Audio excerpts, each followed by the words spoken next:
Good afternoon. Thank you for joining us in this interactive webinar covering issues and trends in property and affairs in the Court of Protection. Now, I normally, when I do these webinars, welcome my participants around my dining table at home, but much to my delight, I'm actually in chambers today, which is a step I hope brings us slowly back to some kind of normality. I'm delighted with this seminar to demonstrate the King's Property and Affairs team and the expertise it holds, in particular from health and welfare, probate, chancery, trust, and private client practitioners, and gives us at King's, I believe at least, a unique and distinct proficiency across all wide-ranging matters in property and affairs in the Court of Protection. Now, as has become customary in webinars, I'm not going to formally introduce each member who is speaking. Suffice to say that they are leaders in their fields and their profiles are found online at various websites. But in relation to this webinar, we're going to divide it into four parts. The first part is my conversation with our special guest today. The second part is a discussion about financial safeguardings with Eliza, Francesca, and Ariana. Sophie is going to give us an insight into the issue of costs, and our final panel, Matthew, Paul, and Faye, is going to discuss statutory wills. Now, in terms of housekeeping, there's only one rule. If I can ask you to put all your questions in the chat function, and I'll endeavour to ask as many questions as I can to the panel members at the end of each session. There's no housekeeping other than that, because there's no nearest fire exit that I need to tell you about, or any toilets, but suffice to say that if you hear a fire alarm, I'd get out. So to my first discussion in the first part of this webinar, which is my discussion with Her Honour Judge Caroline Hilda. It is said that the price of greatness is responsibility, and you, Judge, took the heavy mantle of being appointed the Court of Protection's senior judge in 2016, amazingly 5 years ago, although it feels like yesterday.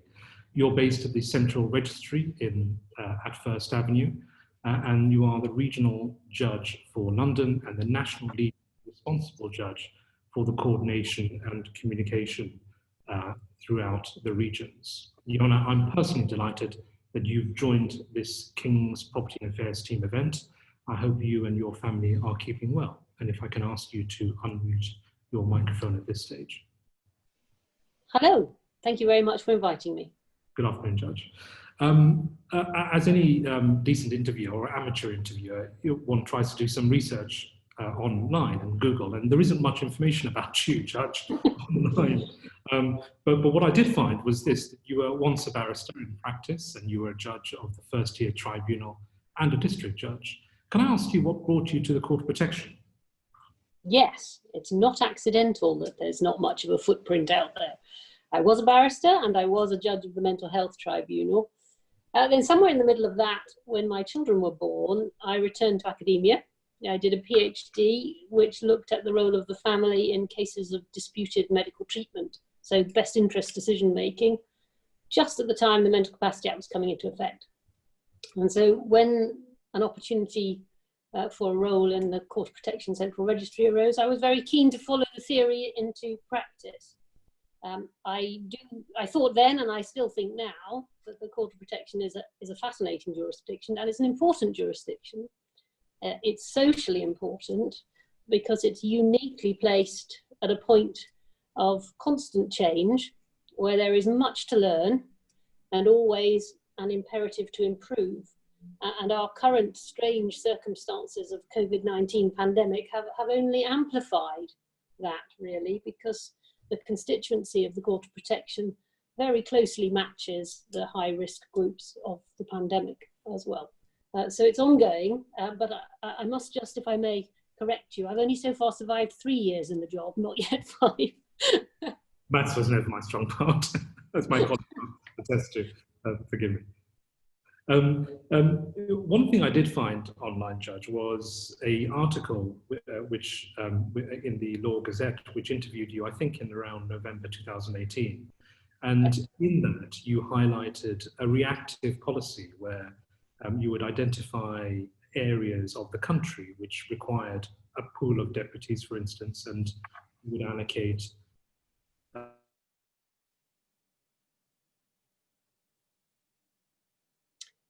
Sam, I don't know if you can hear me. I'm having a technical difficulty. You have frozen on my screen. Oh, I think I just lost you there, Jen. Right, okay, I'm back. I can hear you now, but I didn't hear your question, I'm afraid. Forgive me. I was asking that I saw in an article in the Law Gazette in November 2018, you were suggesting a reactive policy of finding out which areas in the country required, say, for instance, a pool of deputies and then allocating judges to that area. Is that policy still in place? And if it is, has it been effective? There has been a lot of change. The Court of Protection is a specialist jurisdiction, but we're also the new kid on the block in terms of new court jurisdictions. When the modern Court of Protection was established with the Mental Capacity Act, it was very largely London-based, as had been the old Court of Protection. And at the outset, a few regional judges volunteered, but inevitably that left a random distribution. The work of the Court of Protection in the first 10 years of the Mental Capacity Act has grown enormously. And when Sir James Mumby was president, he put into place a system of regionalisation. It's a hub and spoke structure, to use the jargon, whereby the country, England and Wales, is divided into 8 regions. There's a hub court for each region and local courts allied to that. And this meant that a more structured approach to nominations was required. Random volunteering was not going to cover the regional spread. It is still the case that no judge is ever required to do Court of Protection work. They are all volunteers for the jurisdiction, and that, I think, is an important feature of it. It's the kind of work that nobody should do if they don't have an interest in it. But in 2018, therefore, a new system was introduced where the regional lead judge of each region had to submit a business case identifying where they needed cover, judicial cover. And an expressions of interest exercise was then conducted, which was open to all existing courts judiciary and, in an innovative move, to fee-paid courts and tribunals judiciary as well. And that latter group of potential applicants was consciously intended to create a pool of deputies. Just as the county court and the family courts have deputy district judges and recorders, that had not been previously available to the Court of Protection, and it was felt that it could be a very useful addition to the resources. In 2018, only 2 of the regions included a request like that, of that kind, London and the Southwest. In the Southwest, there have been some administrative issues with getting it operational, and it's not therefore been yet as fully functional as I hope, but we are still working on that. In London, there were 18 deputies appointed, and I have to say it's been a highly successful move. They have brought to the Court of Protection a wealth of experience from their other roles, and many of them have sat beyond the requirement of just 20 days a year. So there was no exercise in 2019. We have done one now, and we are likely to do one on an annual basis going forwards. The latest EOI closed just a week or so ago. We have had an extremely high number of applications, and so I'm very optimistic as to how that will work out. In this round, there are 4 regions which have included a request for deputies. London has advertised for 15, the North East administered through Leeds for 5, Midlands for 10, and Wales for 5. In terms of the totality of Court of Protection judges, how many are sitting in the Property and Affairs Court or division? That's a lovely idea, but there isn't a Property and Affairs division as such, I'm afraid. For administrative purposes, the work of the court does split and is managed broadly in 2 streams, welfare and property and affairs. But judges who are Court of Protection nominated are expected to do the full range of Court of Protection work. So there's no distinction between property and affairs judges and welfare judges. The majority of property and affairs applications are uncontested, and so they are dealt with at the Central Registry by authorised court officers. Some of them will go to Tier 1 judges, and once they become contested, then they have to go to Tier 1 or Tier 2 or whatever level is appropriate after that. So there are 8 authorised court officers. There are presently 283 nominated Tier 1 and Tier 2 judges across England and Wales. 6 of them, including myself, are full-time seconded to the Central Registry. The others are spread across the regional courts, doing quarter protection cases amongst other kinds of jurisdictional work that they do. And at the higher level, all the judges of the Family Division and the Queen's Bench Division are quarter protection nominated, and some of the judges of the Chancery Division. Thank you. Now, Judge, in relation to you and your colleagues who are currently sitting, how have you fared with the COVID-19 restrictions? Has the court functioned as you hoped it would do? And well, principally, I need a haircut. But apart from that, the court, I have to say, has held up better than might have been expected, given the point that we started at in terms of technology. Yes. The applications did fall at the start of the pandemic. So, for example, in April 2019, there were just over 2,500 applications received. And for the same month, this year, that was down to just over 2,200. And that's continued throughout May, but June is picking up. So it looks like the numbers of applications are coming back up again. Right. Having said that, I am extremely proud of all of the staff here at the Central Registry and in the hub courts throughout the regions, because they have all stayed open completely every single working day of the pandemic. We have not closed, we have kept going.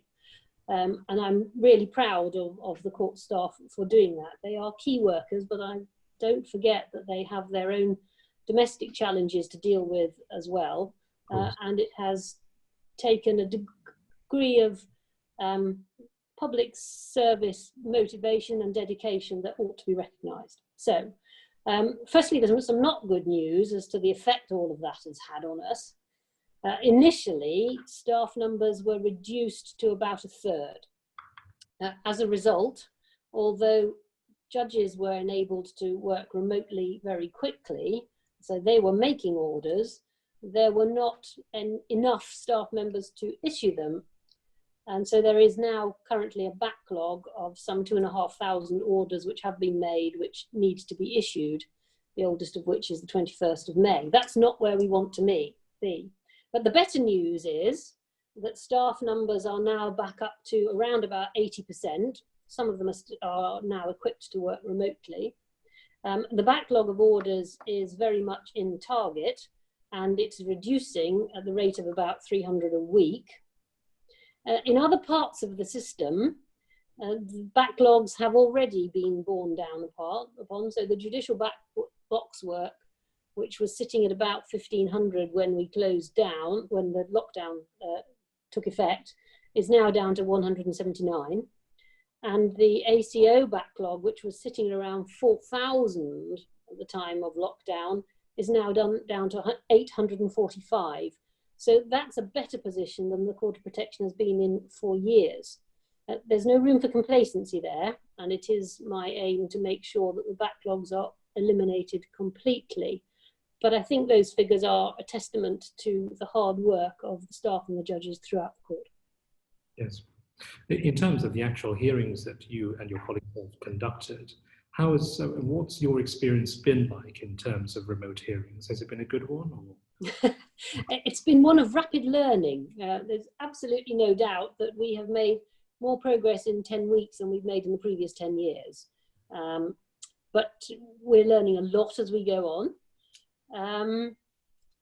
We did start off early on trying all sorts of platforms, but within a couple of weeks, it settled down so that the only practicable options at the Central Registry were telephone remote hearings, or BT Meet Me, and that's how most hearings are going ahead at the moment. We do now, as of this week, have the cloud video platform, the special HMCTS designated video program. We do have that now available to us, and we await the first hearing that uses it. And so at the moment, are hearings still limited, limited to telephone if they're 2 hours or less? No, at the moment, we are now back into having members of the public into the building. So hearings are being listed in the old-fashioned attended way. I have to say that not one has taken place yet, because as soon as you offer them a hearing, suddenly there's an outbreak of settlement. Yes. Perhaps that's a good tactics in the future. Judge, in terms of what has been coined hybrid cases, so when not all individuals could be or should be present in court, is that something that you anticipate is going to be seen in court of protection property and affairs cases? I certainly anticipate that that will be a possibility just as soon as CVP is up and running. In fact, here at the Central Registry, and in fact throughout England and Wales at Tier 1 and Tier 2, I'm not aware that any have yet taken place. They are taking place that way at Tier 3 quite a lot. Right. And in the future, do you think once the new platform is up and running this week or next week, do you think that this may be a new norm for property and affairs cases, that especially for case management type hearing, it would be done? My crystal ball is no better than anybody else's, I'm afraid, and I experience over the last 3 months has led me to be very cautious on making predictions of this. The options available to us seem to change day by day, and who knows when one part of the system will be further restricted, as Leicester is at the moment. So it's difficult to say with certainty, but I think there have been some positive lessons learned out of the increased experience of remote hearings, and I think that those positives should be preserved. And so I would expect that probably there will be more use of them than there ever was before the pandemic. And in respect of hearings which require oral evidence, though, there is definitely a difference between having litigants physically before you and having them on a screen. And where physical attendance is possible, I think that will probably still have the edge. It's not always going to be possible. Thank you. Judge, if I can ask you a question about the Vice President's guidance that was issued, I think in the middle of March, about emergency interim orders, especially in respect of deputies. Is there any further update in relation to those types of orders? Yes, well, yes and no. I think you're referring to that part of the 18th of March guidance, which seemed, as the response in the guidance says, this seems to be directed to how will the court consider applications which lack the usual requirements in terms of capacity evidence or notification requirements. I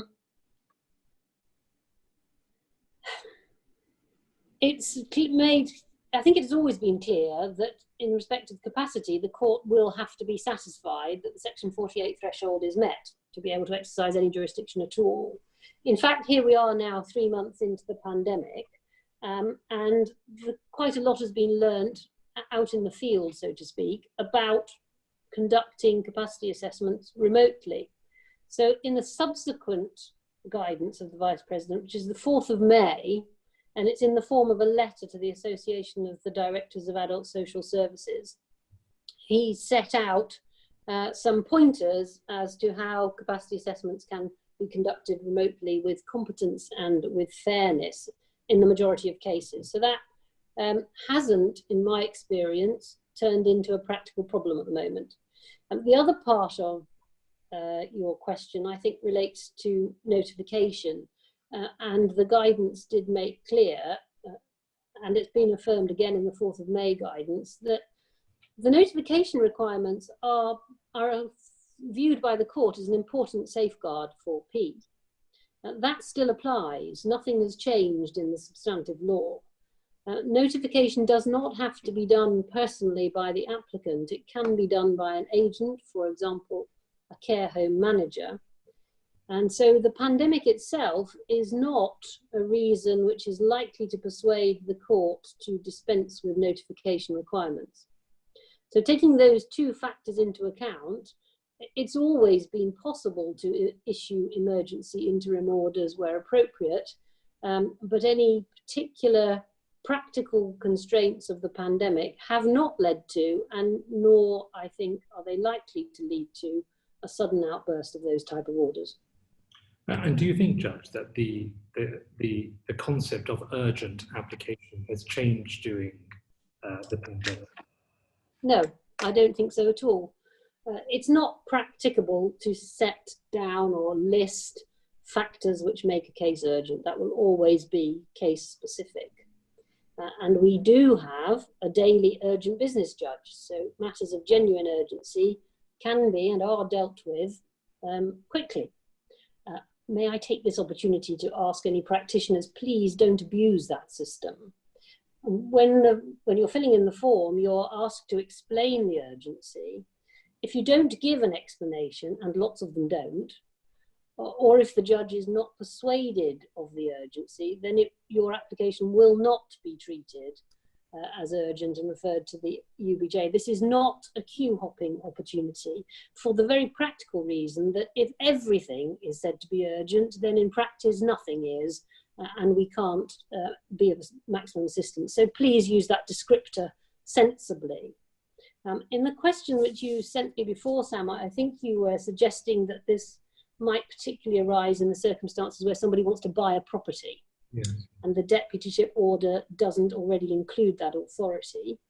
Well, my immediate observation to that is that property purchases don't happen overnight. And so there is limited reason for seeing why that should be considered as urgent. I would suggest that the application for any necessary authority is made at the point when the housing need has arisen and the property search is found. But in rare circumstances, if a real urgency has arisen and you explain it properly, it can be dealt with quickly. I'm grateful. The final question that seems to come up in all conferences or seminars that we hold in property and affairs is the potential overlap of responsibility that a deputy may have for property and affairs and welfare issues. Is there a defining line? I've certainly got my view as to whether there is or not, but do you think that there is a defining line where a deputy can say, these are not financial issues, they are purely welfare and it's nothing to do with me? I don't think there is a clear, bright, shiny line, for the very reason that people don't live their life in separate silos of property and affairs and welfare. This is an administrative measure for cases to be efficiently managed. It's not intended to be a reflection that we think people live their lives that way. So there are always going to be interactions, mutual dependencies of property and affairs issues and welfare issues. And sometimes there's going to be a bit of a blur rather than a bright, shiny line. Relatively recently, I think it was at the end of February, there was a judgment called Re-ACC published, which I'm sure many of your delegates are aware of. And that goes some way to address the question you're asking. And I hope you will understand that it wouldn't be appropriate for me to go behind that judgment. The judgment must speak for itself. I acknowledge that there may be a need for further litigation to work out these boundaries. But it's important to say that professional deputies bring to deputyship just that, their professionalism. And there are instances where judgment calls will be required. Best interest decisions should always be well documented. And if you're in doubt, you can make an application to the court. I'm grateful. Judge, thank you very much for joining us today. I'm just going to ask you one non-legal question, which is that as we're coming to the beginning of the relaxation of the lockdown restrictions, can you tell me what you found the most challenging over the last few months? The haircut. I think you and I both. It's very irritating. Actually, so far we have found that emerging from lockdown is a little bit more complicated than going into it. Individual circumstances vary, and guidelines are not always as clear as we may want them to be. So we are adopting a fairly light-footed approach of a day-by-day review, and we are reacting agilely, I think is the jargon. So whatever guidance comes out has to be considered as guidance only for that moment, and it might be superseded in due course. And that's quite difficult to manage. Of course. Judge, thank you again for joining My us. pleasure. And I hope the rest of your webinar goes very well. Thank you very much for inviting me. Pleasure. Judge, you're more than welcome to stay with us, and if you are, then if you could do what I'm going to do, which is... I hope you will understand that I've got other things to go and do. I've got other things to go and do, so I will leave you now. Thank you very much indeed, and goodbye to all your delegates. Thank you. That brings us to the end of the conversation part of this seminar, and I'll hand over to Eliza, Francesca, and Ariana for the panel discussion on financial safeguarding. Hello, everybody. I hope you can all hear and see us all right. Today, the three of us are going to discuss financial safeguarding. And in doing so, we have, I think, a rather unenviable task of trying to unpick some of the thorny issues that may arise for deputies where there is an overlap between decisions relating to finances and decisions relating to welfare, which can often be inextricably linked. The three of us and other members in chambers regularly advise on cases where there is an overlap and a doubt as to the extent of the deputy's decision-making authority to safeguard P, particularly where a decision relating to finances may stray into other areas of decision-making. And we are going to touch on some of those issues tonight, specifically in relation to online financial abuse, restricted access to P, and the rather topical discussion topic of paying for sex workers.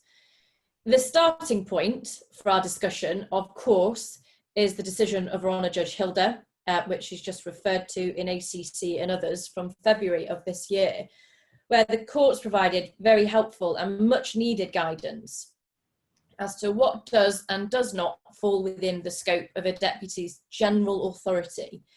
And as I identified by Her Honour Judge Hilda just a moment ago, and in that judgment, life in reality does not divide neatly into decisions relating to property and affairs on the one hand and decisions relating to welfare on the other. And there will be cases where it is proper for a deputy to take steps to bring a matter to the attention of the court. Now, the judgment in ACC warrants a seminar in itself. We could spend the evening talking about it. So all I'm going to say is that the relevant parts of that judgment for the purposes of our discussion this evening are that the court has confirmed that specific authority is required to conduct litigation on behalf of P, except where the contemplated litigation is in relation to property and affairs matters, or is to seek directions in relation to a welfare issue. General authority for a deputy does not encompass seeking advice or other steps preliminary to litigation in respect of welfare issues.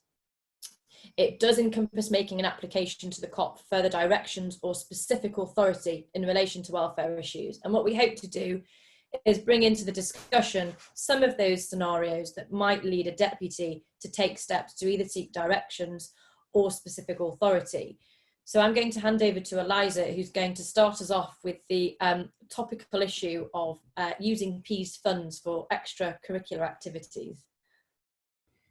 Yes, now I think one of the most difficult and contentious crossover issues at the moment in relation to property and welfare issues, as Francesca has said, is the issue of paying, in particular deputies paying for sex workers, in the light of the recent decision of Mr Justice Kean in the case of Lincolnshire and AB, which involved a local authority potentially facilitating P accessing sex workers. But the outcome of this decision has sent shockwaves, I think, around many firms doing deputyship work, because this is an issue which quite regularly appears in respect of deputy cases. Now, for those of you who don't know, in the decision of Lincolnshire and AB, Mr Justice Kean found that it would be wholly contrary to P's best interests to have sexual relations with prostitutes, and further that it would be wholly contrary to public policy for the court to sanction the same from a best interest perspective. And in doing so, the court relied upon a number of provisions within the Sexual Offences Act, which make it an offence for care workers to cause or incite a person to engage with sexual activity with another for payment. Now, I certainly know anecdotally from conversations I've had with lots of deputies over the years that this is a service that is paid for on behalf of their clients. And it's an important service that many of their clients rely on, particularly where the nature of their impairment may make it difficult for them to find sexual partners in traditional ways. And of course, it's right to note that it's not unlawful for people with full capacity to pay for sex services in this country. Now, obviously, there are important and sensitive financial and safeguarding issues that arise where a vulnerable person is facilitated to have sexual relations with a sex worker. But it's also important to note that this engages people's Article 8 rights in terms of their personal life, and Equality Act issues in terms of treating people with impairments differently than people without.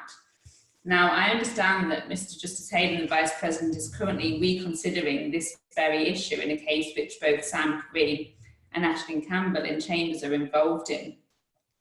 But for those of you that have this issue in your caseload, I would suggest that the first step is to assess your client's capacity, both in relation to sexual relations and in relation to contact with sex workers, which carries with it its own specific risks. And I understand that that's how Mr. Justice Hayden has determined the issue of capacity should be dealt with, not sexual relations with sex workers.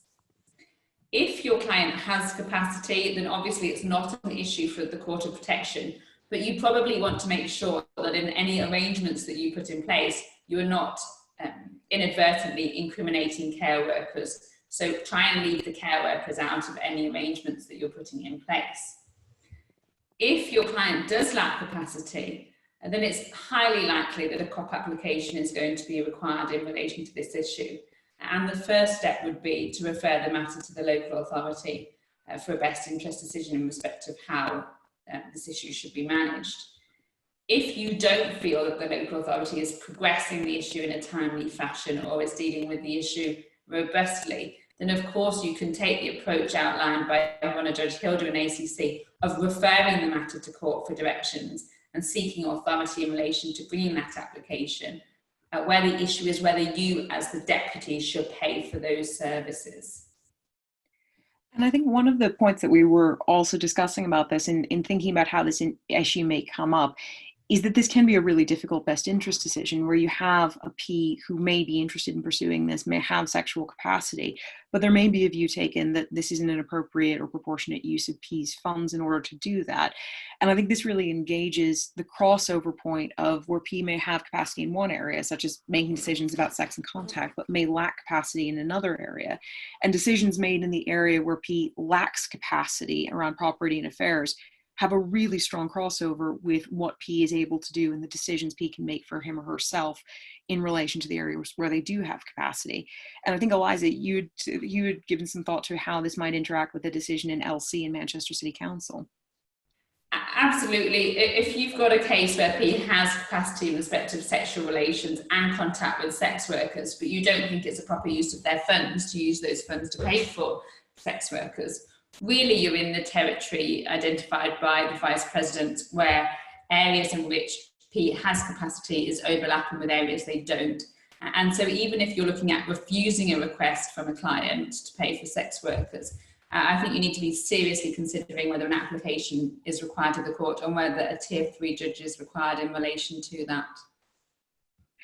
I'd just put in, just to increase the interactive portion of this, we had a question coming in from Simon Burrows, which was specifically noting that the Lincolnshire case was decided as a matter of consent, whereas obviously the case before Mr. Justice Hayden may be going to this more deeply. So there may be a bit of a watch this space, particularly as that one may be argued in a different manner than the Lincolnshire one was. Picking up on your points around contact, I think this is a really interesting point for a couple of reasons as well, because contact is typically seen as very squarely an issue which would fall within the welfare jurisdiction. However, Francesca and I were involved in a case last year where questions around contact impacted really heavily on issues of managing P's affairs. This was a case in which the deputy was being refused access to P by P's family members, about whom there were very serious financial safeguarding concerns. The entire reason that P had a deputy in this case was because of the ways the family members had acted in relation to P's finances in the past. Any number of reasons were given as to why P couldn't have contact with the deputy in this realm, and it was taken pretty much that P would have lacked capacity to make decisions around contact because of the nature of P's impairment in this case. So because of decisions taken in relation to contact on P's behalf by P's family member, the deputy was effectively blocked from taking the steps that she would have needed to take in this scenario to decide how to use P's finances, whether P was safe to receive her money, whether the money being sent to P was actually being used in P's benefit, making it a really tricky thing, because here there's a very solidly welfare issue about who should P have contact with, the deputy, the family members, whether there should be any limitations on contact with either one of them, and the property and affairs issues as to whether P should be given money in these circumstances where the deputy couldn't satisfy herself of this case. I've seen this in a couple of cases, both in the health and welfare jurisdiction and in the property and affairs jurisdiction, where family members, often family members, have taken it upon themselves to block professional access to P. And in my experience, this has been something where the COP does not find it challenging to make robust orders in relation to granting access to P. Francesca, I know you've had some involvement both in this case that I'm mentioning and in others. Has that been your experience as well in terms of what the court's view is typically if contact decisions are being made for P to refuse contact with professionals? Yeah, absolutely. I've been involved in a number of cases now where deputies have actually taken steps to refer a case to court because of a concern about access to P. And in every case, the application's been well received, and the court's taken very little persuasion, in my experience, to make orders that would enable the deputy to have access to P, particularly in the cases that you describe, and particularly in the case that we were both involved in last year, where there is a concern over P's safety. And in terms of P's safety and the vulnerability of P, that leads me on really to the third scenario that we wanted to raise this evening, which is in relation to P's access to the internet and social media. This is a real area where I've noticed a distinct and undeniable crossover between property and affairs and health and welfare decision making, because as of last year, in the cases of Re-A and Re-B, Sam Karim and I represented P and Re-B last year, and there were there were linked decisions that were handed down in the High Court, which effectively said that any capacity assessment in relation to somebody's capacity to access the internet and social media has to be done separately to any assessment of their capacity to make any other decision. It is a distinct area of decision making. And the consequence and implication of that decision, on those decisions for deputies, can crop up in several scenarios. And a current scenario where I've seen it coming up is where P may have a deputy appointed to manage their property and affairs, but have unlimited access to the internet and social media and be the victim of online financial abuse. Now, clearly, it is without question that the authority of the deputy does not extend to restricting P's access to social media and the internet. But it's clearly linked to the deputy's ability to manage P's property and affairs in the event that they were a victim of online abuse. And there's an increase in the problem at the moment because during the COVID-19 epidemic, there are a great number of people that are shielding, are having an increased use of the internet and social media because it may be their only way of having contact with the outside world. And what's followed from that is an increase in the number of attempts to commit financial exploitation of those online. And that's an area that, again, we could talk about all evening, but in terms of the practical steps that can be taken if that scenario were to arise, and looking directly at the wording of ACC, the deputy in the first instance could refer it to the local authority, and the local authority, if there was a safeguarding issue in relation to any online financial abuse, would have a statutory duty to investigate that. There would then, in an ideal world, be an assessment of P's capacity, a best interest assessment as to whether or not there should be restrictions on P's internet access. And if there is a conclusion that there should be, an application to the Court of Protection may follow. But as set out again in ACC, that may be in an ideal world. And in circumstances where there is an ongoing concern and there is a level of inaction from the local authority, I think this scenario would fall within the category of scenarios that Honourable Judge Hilda refers to within ACC, where the deputy may seek to take steps to either seek authority from the Court of Protection for orders in relation to the internet and social media, or seek directions for the local authority to take action. Because again, I just think those two issues are inextricably linked in a scenario where you do have potential online financial abuse. I think we're going to turn now. Sorry, Eliza, were you about to say something? I was just going to say, following on from Reby, it's worth noting that there's already been further case law, the case of Chester Council, Chester West and PWK, which applies Reby, noting that there needs to be specific capacity assessments and decisions in other specific areas that are important to P, such as in the PWK case, car use, that may be falling across your desk as deputies as well. And so it's important to keep an eye out for what sort of particular financial decisions may require separate capacity assessments and BI decisions. And it's not hard to think of what that type of thing may be. For example, travelling abroad, particularly in the time of COVID, the risks associated with that. So those issues need to be kept in mind as well. Yeah. But even in a broader, sort of more general scenario as well, the specificity of Reby and the way that it brings it home to the individual decision, I think, is really important. I mean, one of the things that we had been discussing on this, and one of the questions that may need to get followed up in litigation to ACC as well, may be questions more fundamentally about the provision of care. Because if P is someone who has capacity in relation to their care and perhaps their residents, obviously the decisions made on their behalf in terms of how their money is spent will cross over this line again between what is a welfare decision and what is a property and affairs decision. And the property and affairs decision may preclude P from doing things that they would want to do in these sorts of cases. One of the other things that we just wanted to briefly touch on, because we're going to be following up on a number of these issues on a seminar on the 22nd of July, specifically around welfare crossover issues and charging issues for deputies. Falling out of ACC is also the implications for public law challenges that may be brought by deputies. In ACC itself, it looked specifically to an appeal of continuing healthcare funding and education, and the withdrawal of an education, health, and care plan. I've been involved in many cases where the deputy has been the one taking the lead on challenges to decisions by the NHS, by schools, by local authorities around the provision of the care plan.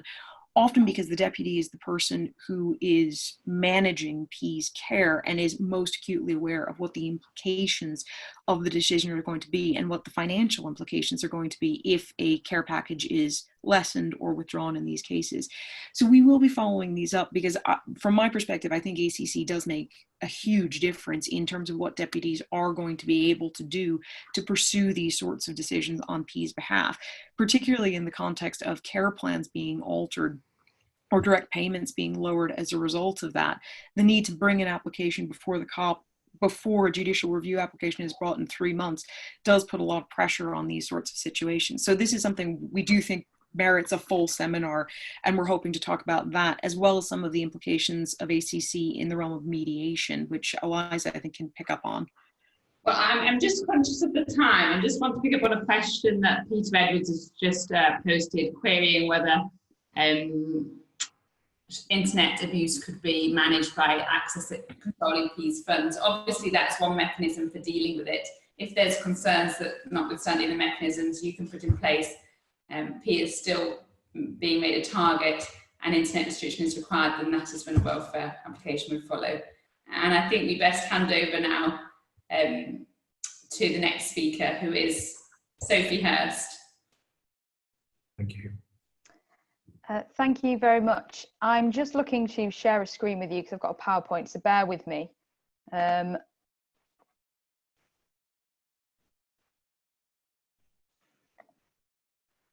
Right, hopefully you'll be able to see the PowerPoint presentation.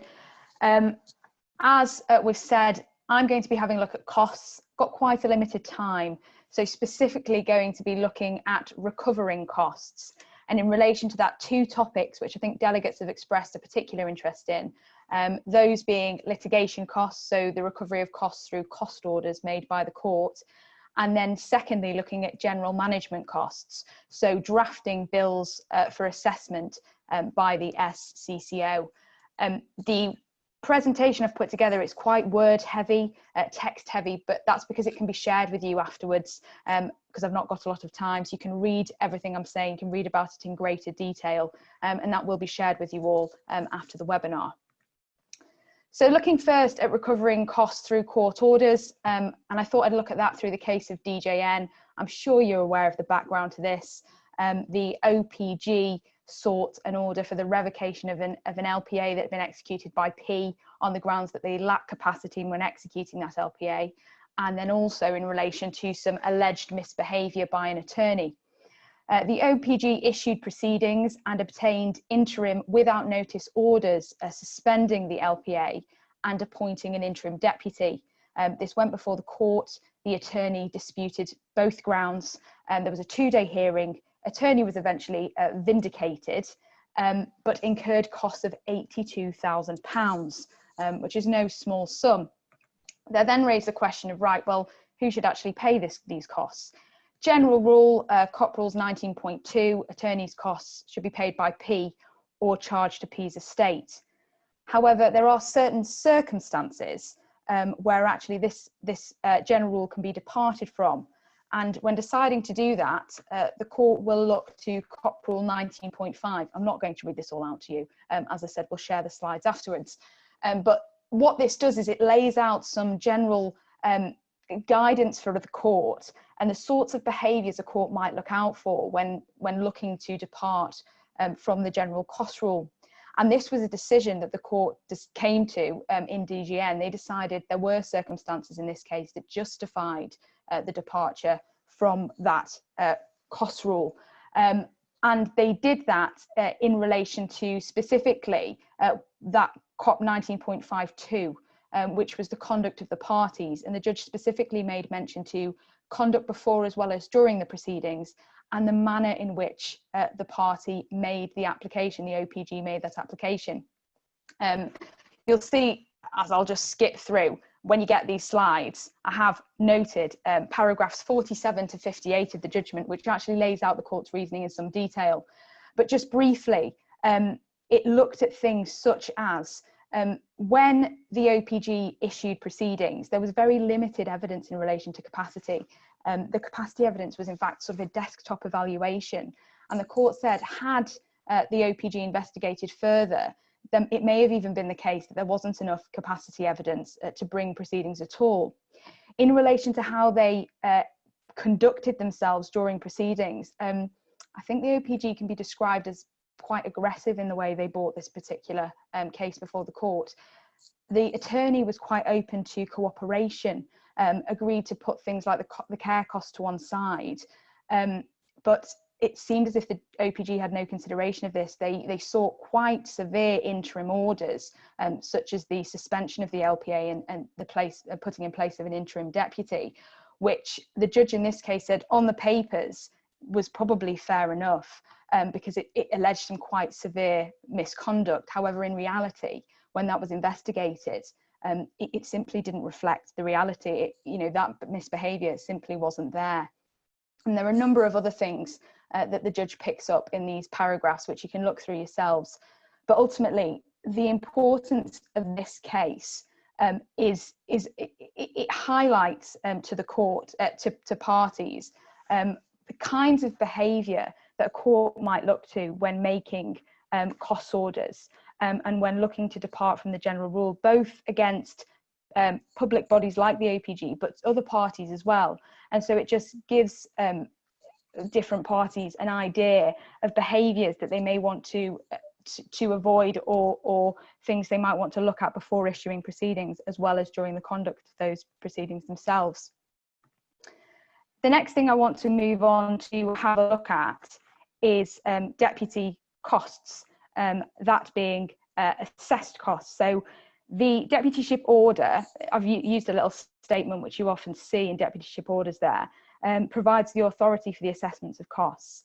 As no doubt you'll all be aware, fixed costs are available and I think should be used with estates that are below the value of £16,000.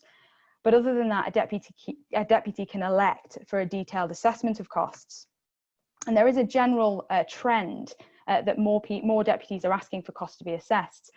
Now, costs are assessed on the standard basis. It used to be an indemnity basis before the Mental Capacity Act came in, but now it's a standard basis. And what we mean by this is that cost officers who look at your draft bills when they arrive at the SCCO are looking at how proportionate the matters in issue are and to resolve any doubt in favour of the paying party. So in our case, P. The issue of proportionality is really quite key, and that is summarised in the CPR, what proportionality actually means. But the reason I've included that case at the bottom there is because that also highlighted that whilst these factors A to E can be taken into account by the court or indeed cost officers, wider circumstances can also be looked at. So what this might mean for quarter protection cases is for deputies to think when they're deciding on what tasks to undertake and what work to do, what's important for P and P's family, the complexity of P's situation, what sort of affairs you're looking after. Is it simply a house? Is it quite a complex investment portfolio? But most important of all, perhaps, is the value of P's estate. And this was something that was particularly pointed out in a talk given by Master James at the COP conference a few years ago, saying the value of P's estate is really important when considering proportionality. And in fact, when you're drafting bills to send off to the SCCO, it's really can be quite useful to include a small explanation or summary of P's estate, the value of that estate, and the P's income and how that might have changed from the previous year. Looking then at drafting bills themselves and some sort of practical advice on drafting bills, one thing to consider is thinking about conscious time recording. And what I sort of mean by this is being conscious about the tasks that we're actually billing for. And what can help here is looking at administrative efficiency. You know, how much time am I spending photocopying, bundling, looking at reviewing supervisor reviews and whether they're actually necessary at each, you know, at so many junctures in certain cases, because what this will do, and by looking in more detail at that, it will not only help to clarify your bills, but it also adds some credibility to them as well when a cost assessor is looking at what they are willing to for you to be allowed to bill and what they're not. The second thing to look at is detail. As the standard basis says, anything will be put forward in favour of P. So any doubt found in favour of P and P's estate. So if in doubt, it comes out. And that's what the cost officer is going to be thinking. So if you put something in that bill, add a little explanation. Explain what it is. You know, if you've taken 6 hours at an attendance, explain what you did. And that's not to say to go into absolute song and verse about it. And actually the good practice guidance, which I referenced there, does actually say, don't, you know, if you're sending in a bill that ends up looking like an attendance note, you know, we won't let you charge for that because it's too long. But it's all about striking the right balance with getting the right amount of detail in the bill in order to justify what you've done. And I think that's the whole thing when it comes down to drafting your bills to send into the SCCO.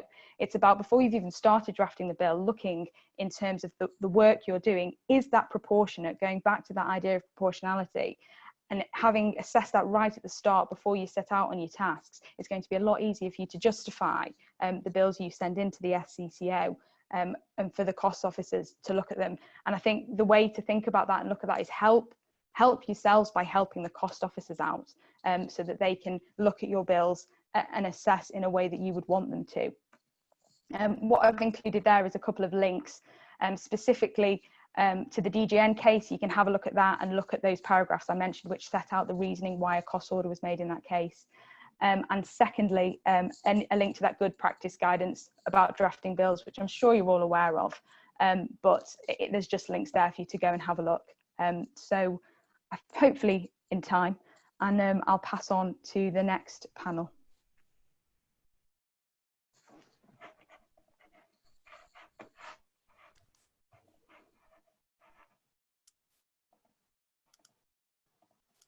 Just trying to work out how to unshare my screen. Bear with me. There we are. Thank you very much, Sophie. Lovely. If I pass on now to our second panel, talking about statutory wills and gifting. Hello everybody. Well, I'm Faye Collinson, for those of you who don't know me, many of you do, and I'm joined by Matthew Hall and Paul Lakin, and along with being members of the Property and Affairs team, we're also members of the Business and Property team here at King's, with a particular emphasis on wills, trust and probate, and also property law as well. So today we wanted to deal briefly with two topics that give you a flavour of the type of property and affairs work that we can certainly assist on, drawing strength in particular from our other areas such as landlord, contentious probate, and also non-contentious estate work. So with that in mind, I'm going to hand over to Matthew, who is going to deal with the first of those topics, which is going to be statutory wills. Okay, what I just wanted to mention briefly is this. One reason to apply for a statutory will might be because of doubt about the validity of an existing will made by P. Now, this is one little area where the two worlds of chancery and cop work collide. The position is this, basically, that in applying the best interest test when considering a statutory will, P's wishes are not, of course, necessarily the end of the story. In the well-known case of Re P, Mr. Justice Lewison made the point that what lives on after P's death is his or her memory, and therefore P has an interest in how he or she is remembered. Now, those observations were recently endorsed in the Bagley and E case by the COP Vice President, who said that they were profoundly powerful. In a 2012 case, picking up on the point about P's memory and the memory of him or her, His Honour Judge Hodge said that where there is a dispute simmering about the existence of, about the validity of an existing will, that P would not want to be remembered for having bequeathed a contentious probate dispute to his relatives. Now, it could be, therefore, that this is a way of circumventing a chancery High Court battle by making a statutory will. And just thinking about Re D, it's quite an interesting case. It's an old one by these standards, by COP standards, not by chancery standards. It came before the well-known COP judge Gordon Ashton in Preston, and there was doubt about the validity of the will. And Judge Ashton said that that had to be resolved in the High Court. In other words, a statutory will, according to Judge Ashton, could only be made where there was a change in circumstances or a vacuum, and couldn't circumvent a will dispute.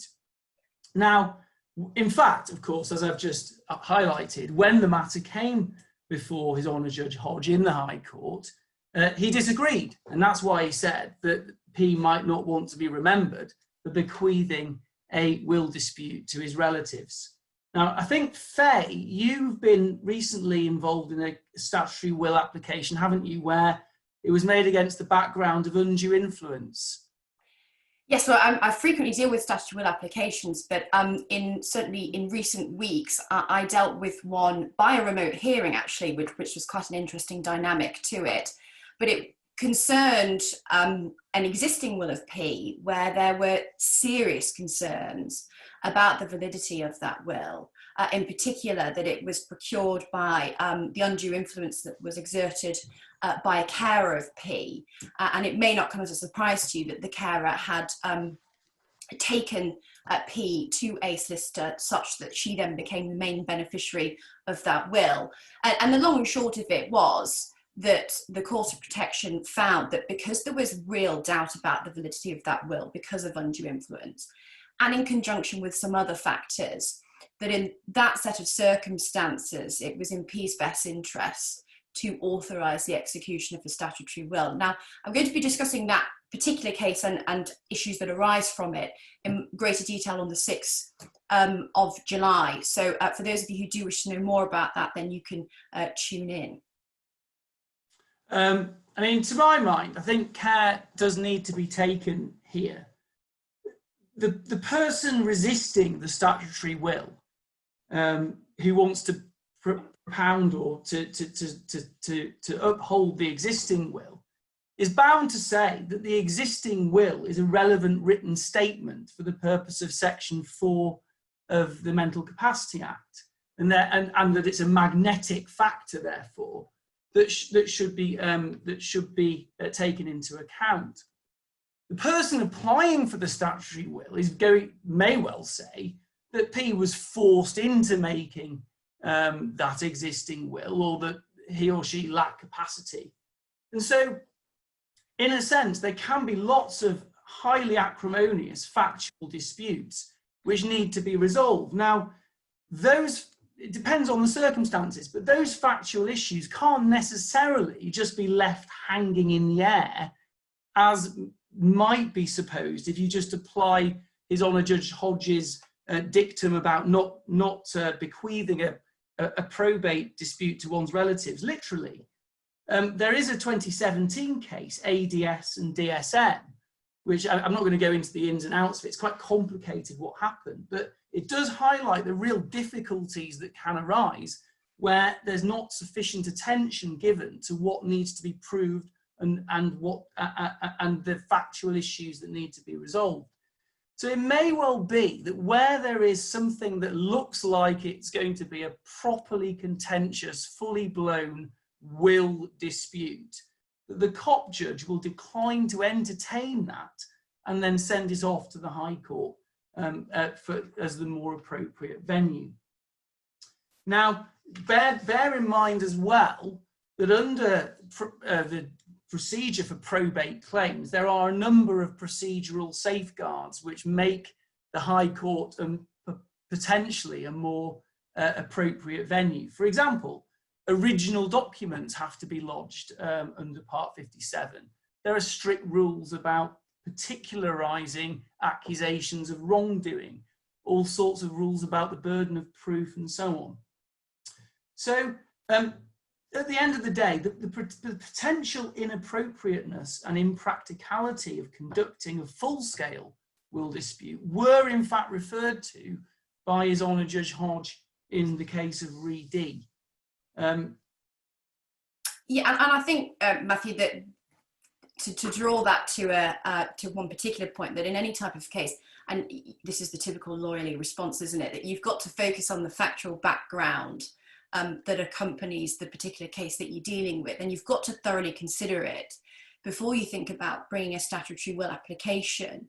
For two, I think, principal reasons. One is that the COP doesn't have the jurisdiction to make a finding about whether that will is valid, and it may well be that for particular beneficiaries, they may actually need that declaration. So it may well be that the High Court jurisdiction is actually where you need to be.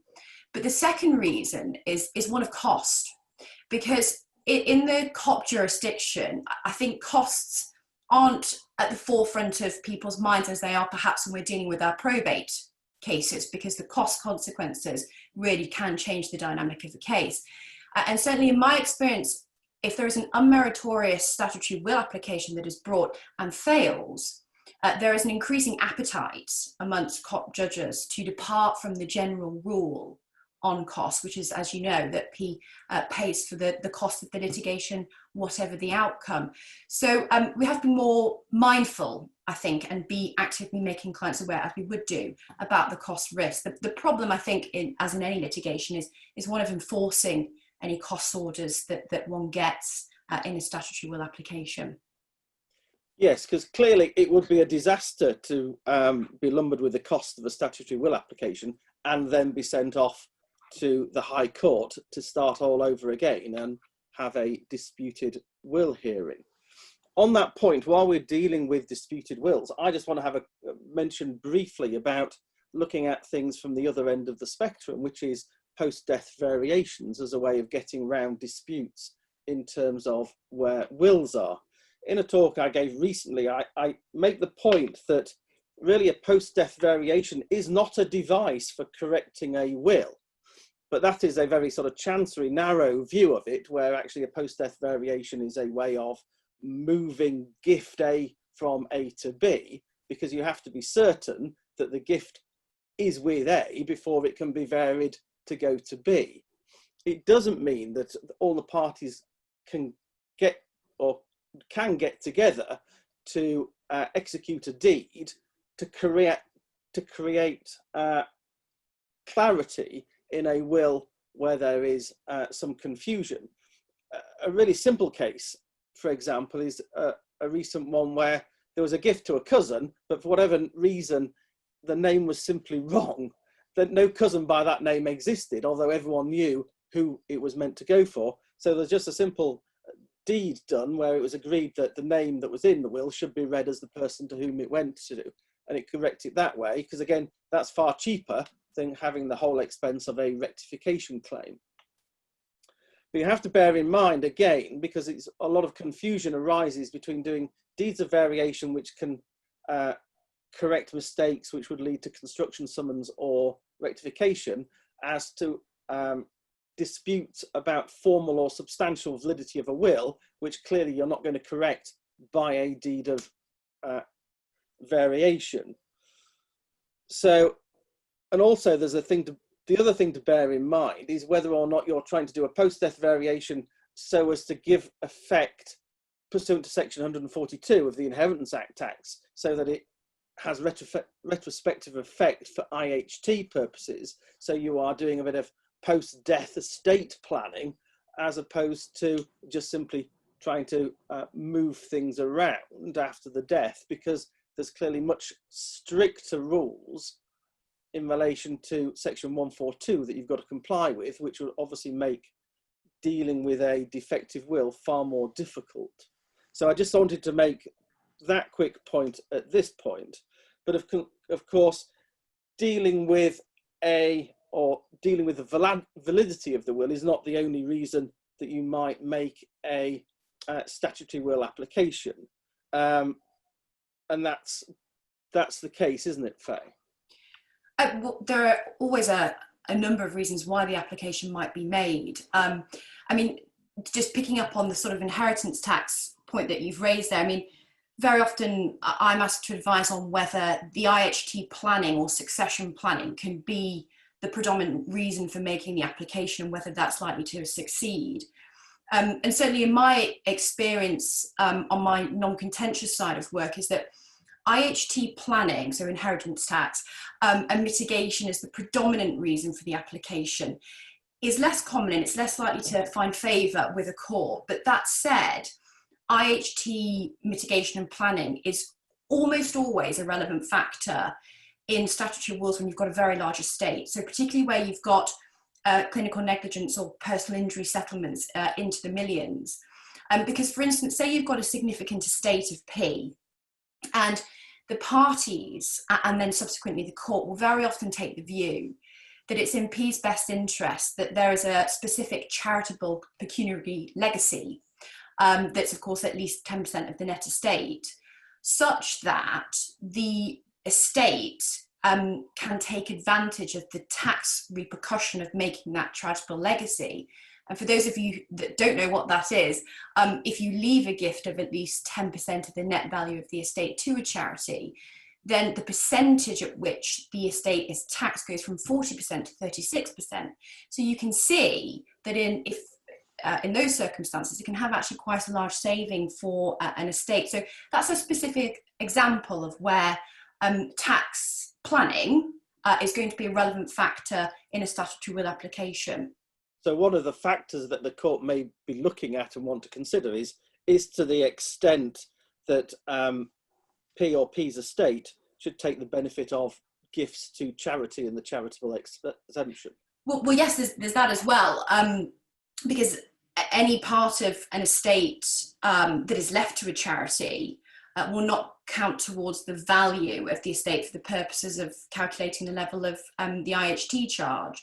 So by way of example, if you've got a gift of the residuary estate, you leave 25% of that, just say for example, to a charity, then that portion of it isn't going to count towards the value of the estate for IHT. So it's going to be effectively exempt from any IHT charges. Now, when we're looking at large estates, the consequences of that can be quite significant. And it may well be the case that where P, in my experience, has an estranged relationship with their family, such that it justifies a larger proportion of the residuary estate being left to a charity, and that might certainly have the added benefit of then having the exemption. And I have had a case recently where parents, for example, had really quite strong views that they didn't want to have outright provision from the estate because the money derives solely from a clinical negligence settlement, and they just had particular views that they felt that should, when P dies, be put back into the system, effectively some way be given to the NHS. So we are thinking about ways that we can do that by leaving things to charity. And then it has the added benefit of having the tax savings that go with that. So clearly, in terms of statutory wills, the approach is different from when you would be advising a testator who has capacity in the usual way on the terms of the will that would be appropriate. Because, for example, discretionary wills, which are a common way of testators leaving their assets so that they're flexible for later use and can meet a whole myriad of different purposes later on, but they find much less favour with the Court of Protection. Yes, so I mean, we all know from doing our private client work that discretionary trusts are pretty popular with certain families because they provide a real sense of flexibility for changing family circumstances. And so whilst they may be appropriate for a capacitous testator, it doesn't follow that when you're thinking about a statutory will and advising a client that it's right for a person who lacks capacity, because of course with flexibility comes uncertainty, and that's where the problem arises in discretionary trust, because it effectively takes the decision-making process about who is going to inherit within that class of beneficiaries outside of the scope of the Court of Protection, and it's deferring that decision to much later when P dies, because it's of course at the discretion of the trustees. So the COP may say, well, it's in P's best interest to leave it to this person, but ultimately the trustee can depart from that at a later date because they have the decision. So I'm certainly finding that there's a move away from discretionary trust as a sort of format to be used in statutory will. So it certainly marks a difference in how it was approached around about 10 years ago, I'd say. How about in terms of general IHT mitigation? Is there a trend from the COP authorising gifting where there would be a significant saving for IHT? I think where IHT becomes more relevant in mitigation is with the gifting applications that we see. And I think some of the cases from last year and perhaps the year before give an indication that there is maybe a growing trend or acceptance that it's increasingly becoming in P's best interest to make a gift in order to achieve some tax saving repercussions. Of course, there was the decision of Her Honour Judge Hilda from 2018 of PBV, which was widely available widely reported in the press, because there was a substantial gift made from P to her son of £6 million from her capital. Now that is a substantial gift to make, but the two key points from that case were that P could afford it.